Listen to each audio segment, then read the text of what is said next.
Hello అండి అందరికీ. ఈరోజు మనం ఎన్నో పోషకాలున్న పన్నీర్ బిర్యానీ ఎలా చేయాలో చూద్దాం. దానికోసం ముందుగా 2 గ్లాసుల బియ్యాన్ని కడిగి హాఫ్ అన్ అవర్ నానబెట్టనివ్వాలి. ఇప్పుడు 200 గ్రాముల పన్నీర్ తీసుకుందాం. ఇందులో 100 గ్రామ్స్కి 50 గ్రామ్స్ ఆఫ్ ప్రోటీన్ కూడా ఉంటుందండి. పన్నీర్ని ఒకసారి నీళ్ళలో కడిగి మీడియం సైజు ముక్కలుగా కట్ చేసుకోవాలి.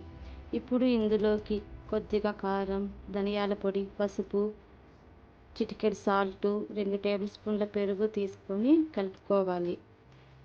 వెజిటేరియన్స్కి పన్నీర్ మంచి ప్రోటీన్ ఫుడ్ అండి.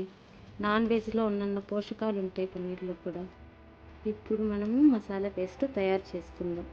దానికోసం ముందుగా మిక్సీ జార్ తీసుకొని 3 లవంగాలు, 2 పచ్చిమిర్చి, కొద్దిగా చెక్క, అల్లం వెల్లుల్లి ముక్కలు, గుప్పెడు కొత్తిమీర, పుదీనా, 2 పెద్ద సైజు టమాటా ముక్కలు వేసి బరకగా గ్రైండ్ చేసుకోవాలి.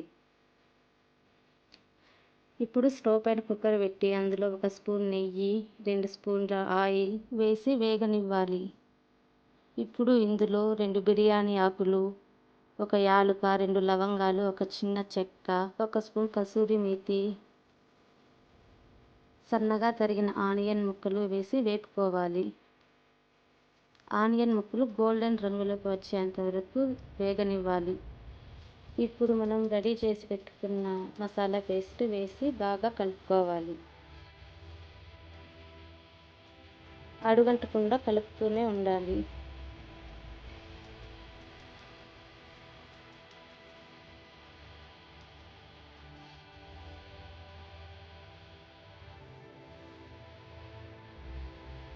ఇప్పుడు రెడీ చేసి పక్కన పెట్టిన పన్నీర్ ముక్కలు కూడా వేసి బాగా కలుపుకోవాలి. పన్నీర్ ముక్కలు విరగకుండా కలుపుతూనే ఉండాలి.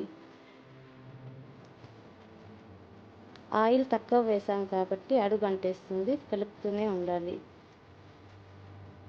ఇప్పుడు ఇందులోకి కొద్దిగా పసుపు, 1 స్పూన్ ధనియాల పొడి, హాఫ్ స్పూన్ కారం వేసి బాగా కలుపుకోవాలి. నేను కారం కొంచెం తక్కువే వేసానండి, మా పిల్లలు తినరు. ఇప్పుడు బిర్యానీ మసాలా వేసి మొత్తం ఒకసారి కలుపుతూ వేగనివ్వాలి. లాస్ట్లో మీ రుచికి సరిపడా ఉప్పు వేసి ఒకసారి కలుపుకోవాలి. ఇప్పుడు నానబెట్టుకున్న బియ్యాన్ని వేసి వాటర్ వేసుకుందాం.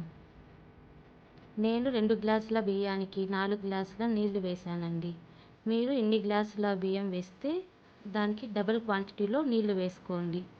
ఒకవేళ బాస్మతి రైస్ వేసేట్టుగా ఉంటే 1 గ్లాస్కి 1.5 గ్లాస్ వాటర్ తీసుకోండి.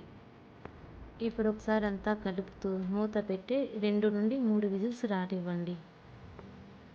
ఇంతేనండి, చాలా సింపుల్గా చేసుకోవచ్చు. ఎంతో రుచిగా ఉండే పన్నీర్ బిర్యానీ రెడీ అయినట్టేనండి. చూసారా, రైస్ కూడా ఎంత కలర్ఫుల్గా వచ్చిందో.